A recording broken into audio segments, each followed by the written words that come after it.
En la década de 1970, una joven alemana comenzó a experimentar episodios tan extraños que su historia terminaría convirtiéndose en uno de los casos más controvertidos y debatidos del siglo XX. Algunos creían que padecía una enfermedad mental severa. Otros estaban convencidos de que estaba poseída por fuerzas demoníacas. Su nombre era Anneliese Michel, y su muerte daría origen a uno de los exorcismos más famosos de la historia moderna. Anneliese nació el 21 de septiembre de 1952 en Leibfing, Alemania Occidental, dentro de una familia profundamente católica.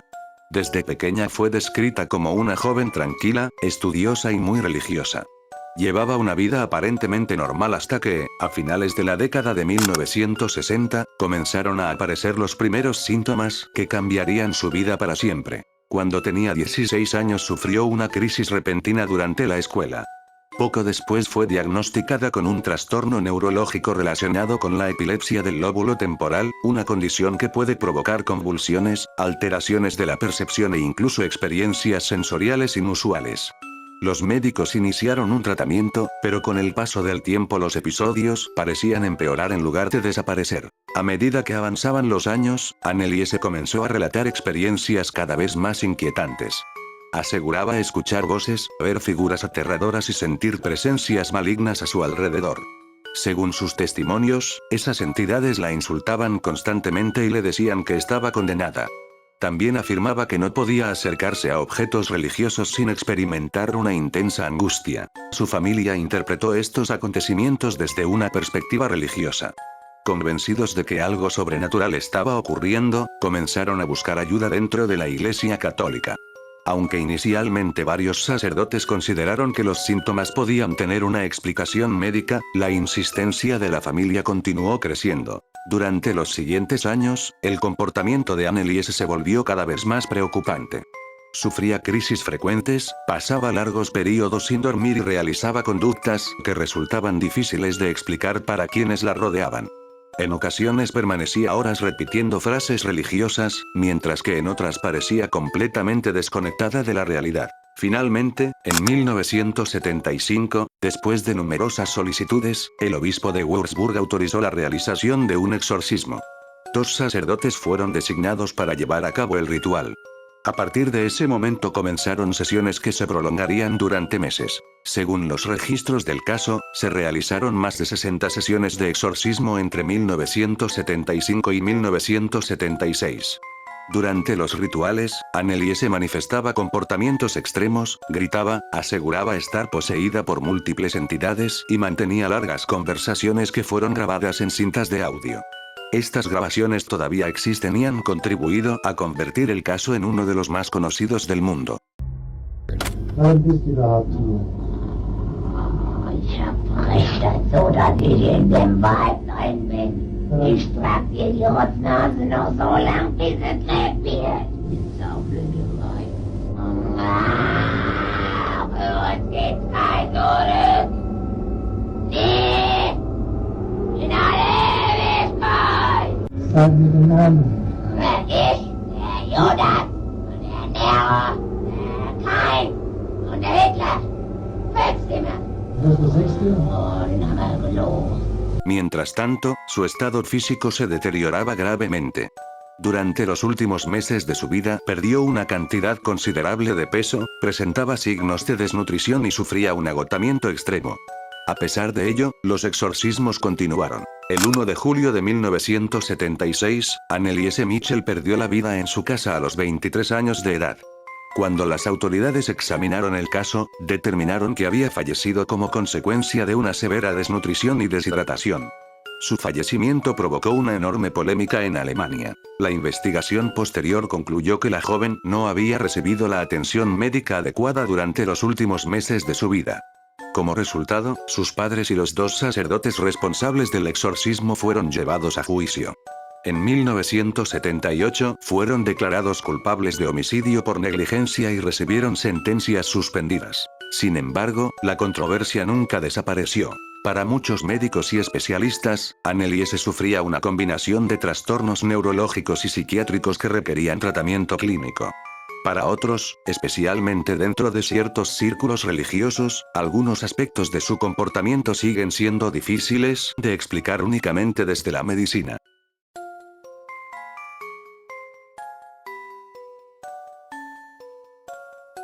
Una mañana cualquiera, una joven de 21 años caminaba por las calles de Cleveland, Ohio, intentando llegar a una cita relacionada con la custodia de su hijo. Nunca llegó a su destino.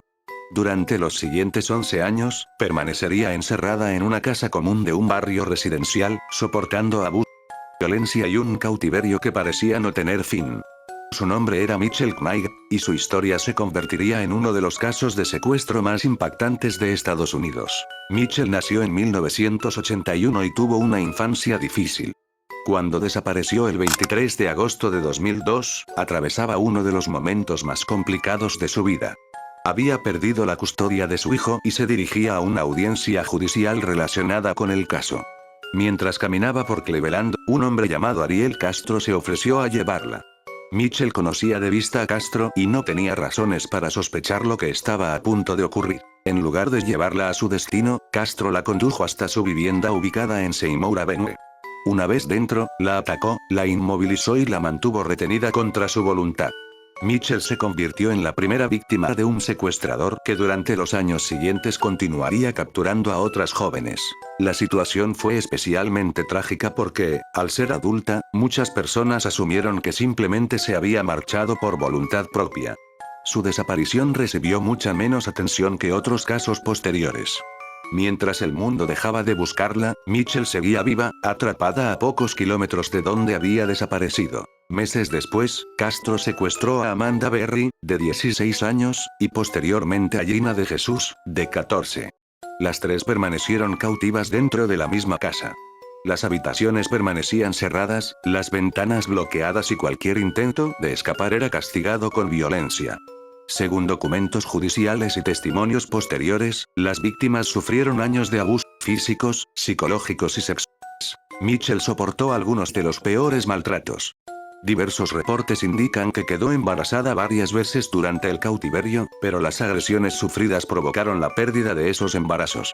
Aún así, encontró la manera de seguir adelante.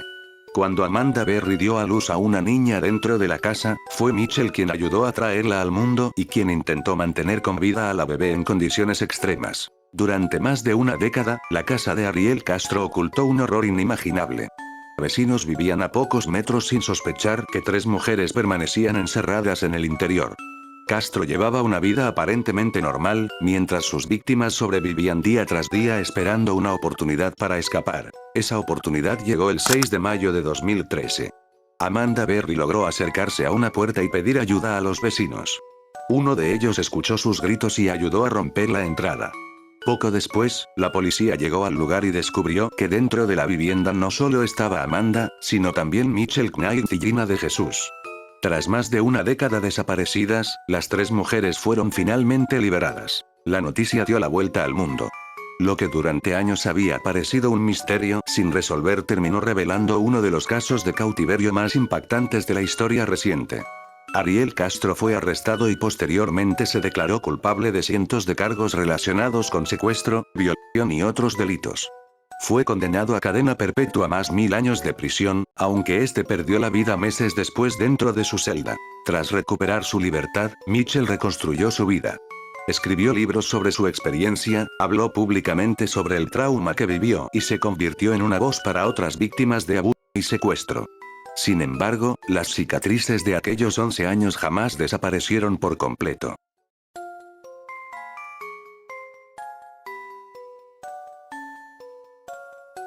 Larry Eli Murillo Moncada, era un joven estadounidense de origen hispano que vivía en la ciudad de Council Bluffs, en el estado de Iowa. En noviembre de 2009, cuando tenía 25 años, desapareció de manera repentina después de salir corriendo de su casa tras una discusión familiar. Aquella noche estaba descalzo, desorientado y atravesaba una situación complicada relacionada con su salud mental.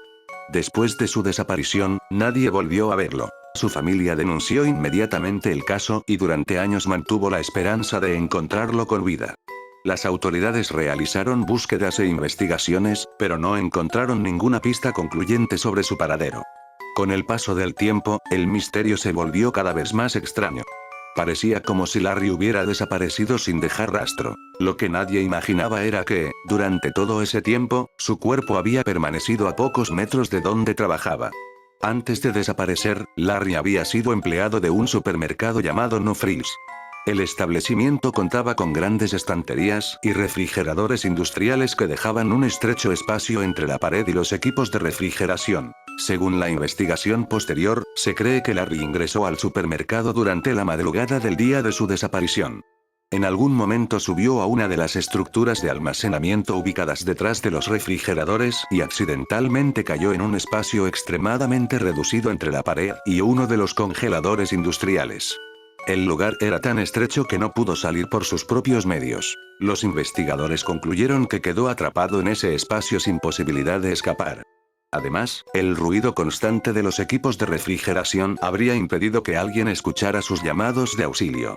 Debido a la ubicación donde quedó atrapado, su cuerpo permaneció oculto durante años sin ser descubierto por empleados, clientes o autoridades. El misterio finalmente llegó a su fin en enero de 2019, casi 10 años después de su desaparición. Mientras trabajadores retiraban uno de los refrigeradores durante una remodelación del supermercado, encontraron restos humanos en el estrecho espacio detrás del equipo. Posteriormente, las pruebas forenses confirmaron que pertenecían a Larry y Murillo Moncada. La noticia impactó a todo Estados Unidos. Durante una década, familiares y amigos buscaron respuestas sin imaginar que Larry había permanecido atrapado dentro del mismo edificio donde había trabajado. Las autoridades concluyeron que se trató de un accidente y que no existían indicios de intervención criminal.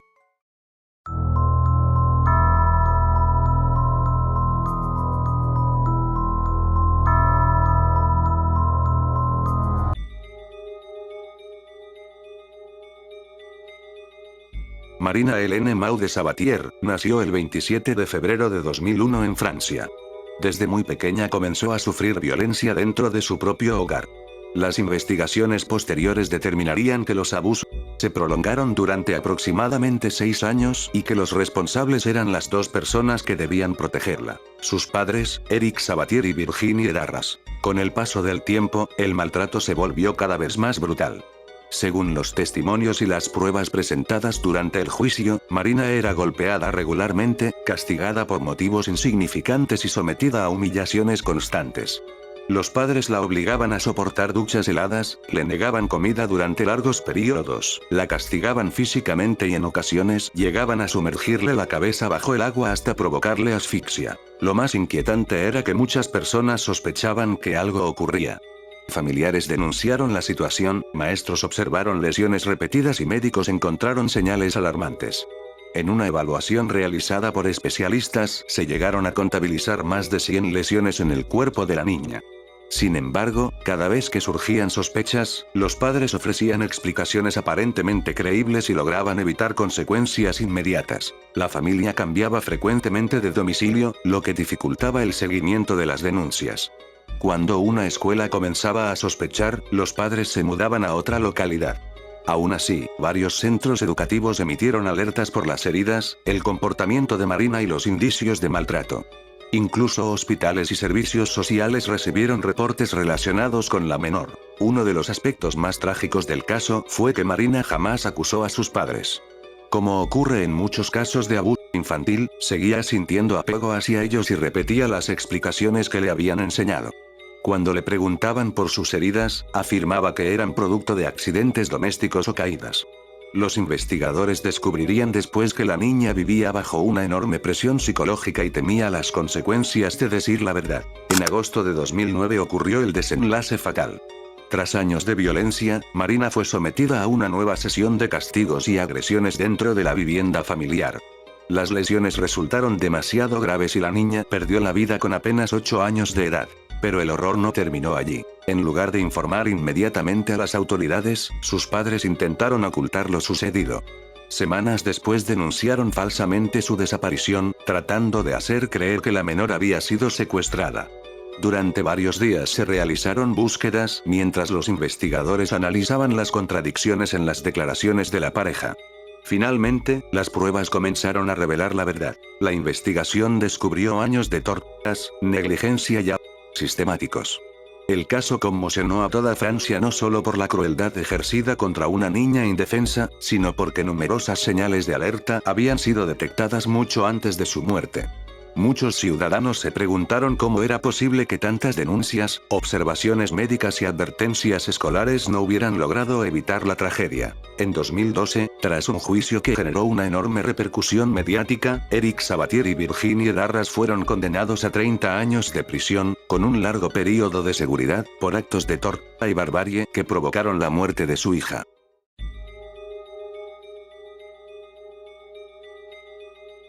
Blanche Monnier nació en 1849 en la ciudad de Poitiers, Francia. Provenía de una familia acomodada y respetada dentro de la sociedad francesa.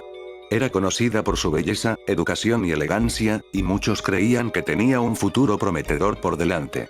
Sin embargo, todo cambió cuando se enamoró de un hombre que su familia consideraba inaceptable. A finales del siglo XIX, Blanche inició una relación sentimental con un abogado mayor que ella. Aunque el hombre tenía una buena reputación, no pertenecía al mismo nivel social ni económico que los Monnier. Su madre, Louise Monnier, se opuso rotundamente a la relación y exigió que su hija la terminara de inmediato. Pero Blanche se negó. Lo que ocurrió después superó cualquier expectativa. En lugar de aceptar la decisión de su hija, Louise tomó una medida extrema. Con la ayuda de su hijo Marcel Monnier, encerró a Blanche en una habitación de la casa familiar. La intención inicial parecía ser obligarla a cambiar de opinión y abandonar la relación, pero el encierro terminó prolongándose durante años. Los días se convirtieron en meses y los meses en años. Mientras la sociedad de Poitiers se preguntaba qué había ocurrido con la joven, la familia difundió la versión de que había desaparecido o decidido alejarse voluntariamente. Poco a poco, la gente dejó de hacer preguntas. Con el tiempo, Blanche prácticamente desapareció de la memoria pública. Sin embargo, la realidad era mucho más aterradora. Durante 25 años, Blanche permaneció encerrada en una pequeña habitación cuyas ventanas permanecían cerradas. Vivía entre suciedad, restos de comida y condiciones insalubres. Apenas recibía contacto humano y pasaba sus días completamente aislada del mundo exterior. No tenía acceso a la luz solar, no podía salir de la habitación y dependía por completo de las personas que la mantenían cautiva. Mientras tanto, su madre continuaba participando en eventos sociales y manteniendo la imagen de una familia respetable. Nadie imaginaba que, detrás de las paredes de aquella casa, una mujer llevaba décadas viviendo en condiciones inhumanas. El caso permaneció oculto hasta 1901, cuando el fiscal de París recibió una carta anónima. El mensaje denunciaba que una mujer llevaba años encerrada en una vivienda de Poitiers y pedía una investigación inmediata. Aunque la acusación parecía difícil de creer, las autoridades decidieron actuar. Cuando la policía llegó a la residencia de los Monnier y abrió la puerta de la habitación, se encontró con una escena escalofriante. Blanche, que entonces tenía 52 años, fue hallada acostada sobre un colchón en condiciones deplorables. Había pasado tanto tiempo sin recibir luz solar que sus ojos apenas toleraban la claridad. Su cuerpo estaba extremadamente debilitado y sufría graves problemas físicos y psicológicos derivados de décadas de aislamiento. Los agentes quedaron horrorizados. La noticia se difundió rápidamente por toda Francia y provocó una enorme indignación pública. Los periódicos comenzaron a llamar a Blanche la secuestrada de Poitiers, y el caso se convirtió en un escándalo nacional. Poco después del descubrimiento, Louise Monnier fue arrestada. Sin embargo, perdió la vida apenas unos días después de ser encarcelada, antes de que pudiera enfrentar un juicio completo. Por su parte, Marcel Monnier también fue procesado por su participación en el cautiverio, aunque posteriormente logró evitar una condena definitiva debido a cuestiones legales relacionadas con la legislación francesa de la época. Blanche fue trasladada a un hospital y posteriormente a una institución especializada donde recibió cuidados durante el resto de su vida. A pesar de haber recuperado su libertad, los daños causados por 25 años de encierro nunca pudieron revertirse por completo. Perdió la vida en 1913, 12 años después de ser rescatada.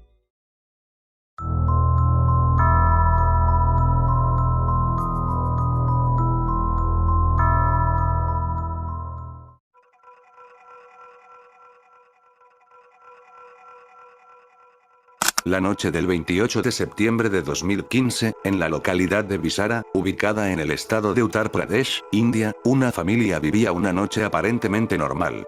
Muhammad Aklak, un hombre musulmán de 52 años que trabajaba como herrero, se encontraba en su vivienda junto a su esposa y sus hijos cuando comenzaron a circular rumores entre algunos vecinos. El origen de la tragedia fue una acusación difundida en la comunidad. Algunas personas afirmaban que la familia de Aklak había sacrificado una vaca y que guardaba carne de este animal dentro de su casa. En India, la vaca es considerada un animal sagrado por gran parte de la población hindú, y en muchos estados existen leyes que restringen o prohíben su sacrificio. Sin embargo, en ese momento no existía una prueba confirmada de que la familia hubiera cometido algún delito. A pesar de la falta de evidencias, el rumor comenzó a crecer rápidamente. Esa misma noche, un grupo de personas se reunió cerca de la vivienda de Aklak. Lo que empezó como una protesta terminó transformándose en una turba fuera de control. Decenas de personas irrumpieron en la casa y atacaron a la familia. Según las investigaciones, Muhammad Aklak fue golpeado brutalmente con ladrillos y otros objetos hasta perder la vida. Su hijo, Danish, de 22 años, también fue atacado y quedó gravemente herido, aunque logró sobrevivir después de permanecer hospitalizado durante varios días. La escena dejó una profunda conmoción. Una familia había sido atacada dentro de su propio hogar por una multitud que actuó basándose en una acusación que todavía no había sido comprobada.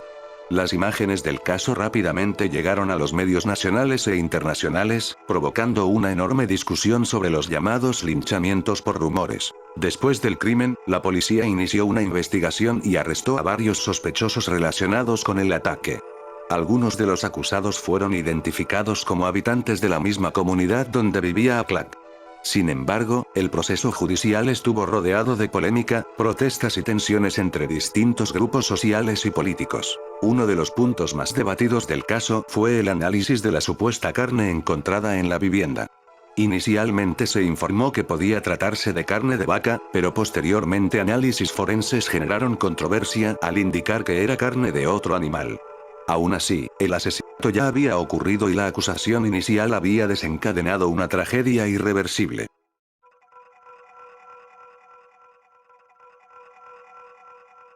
Una mujer decidió denunciar a quienes habían entrado a robar a su vivienda, sin imaginar que esa decisión la convertiría en el objetivo de una venganza.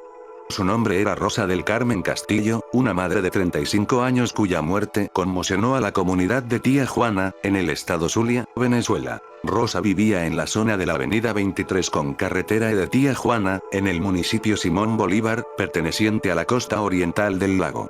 Era una mujer dedicada a su familia y, después de haber sufrido un robo en su vivienda, decidió acudir a las autoridades para denunciar lo ocurrido y buscar justicia. Según los reportes policiales, la denuncia de Rosa habría permitido identificar a uno de los presuntos responsables del hecho, un hombre llamado Jonathan Enrique Acosta, señalado de participar en actividades delictivas en la zona. Poco después, Acosta perdió la vida durante un enfrentamiento con funcionarios de la Guardia Nacional y del Cuerpo de Policía Bolivariana del estado Zulia. Sin embargo, la muerte del sospechoso habría desencadenado una represalia. De acuerdo con las investigaciones iniciales, otros integrantes del grupo criminal al que pertenecía Acosta habrían decidido vengarse de quienes consideraban responsables de su caída, colocando a Rosa como su principal objetivo. Durante la madrugada del jueves 5 de abril de 2018 varios sujetos llegaron hasta la vivienda donde Rosa se encontraba viviendo junto a sus hijos, en casa de su madre. Lo que ocurrió después dejó una escena de terror. Los atacantes ingresaron al lugar y dispararon directamente contra ella. Rosa fue asesinada dentro de la vivienda mientras su madre y su hija menor se encontraban presentes. Ambas presenciaron el ataque, pero afortunadamente no resultaron heridas. Según los informes, los agresores no buscaban robar ni hacer daño a las demás personas dentro del hogar. El objetivo era únicamente Rosa del Carmen Castillo. Finalmente el grupo armado grabó a Rosa sin vida, exponiendo su crimen y dando advertencia de lo que no se debe hacer. El crimen provocó indignación entre los habitantes de Tía Juana, ya que muchos señalaron que la mujer fue asesinada por haber tenido el valor de denunciar un delito del que había sido víctima. Para la comunidad, su caso se convirtió en un ejemplo del peligro que enfrentan algunas personas cuando se enfrentan a grupos criminales que buscan imponer silencio mediante la violencia.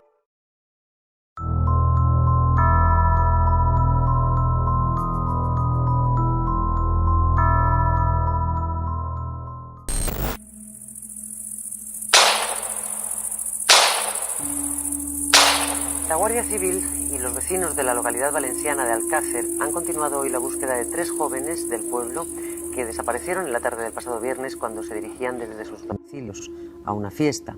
Desiree Hernández y Miriam García, ambas de 14 años, y Antonia Gómez, de 15, fueron vistas por última vez en las proximidades de una gasolinera de la localidad de Picassent.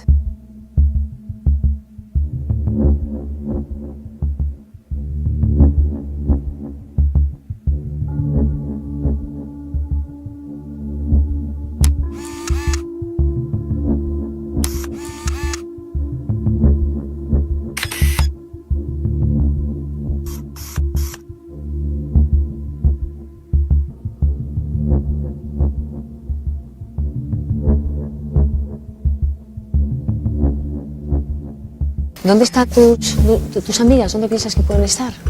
No lo sé.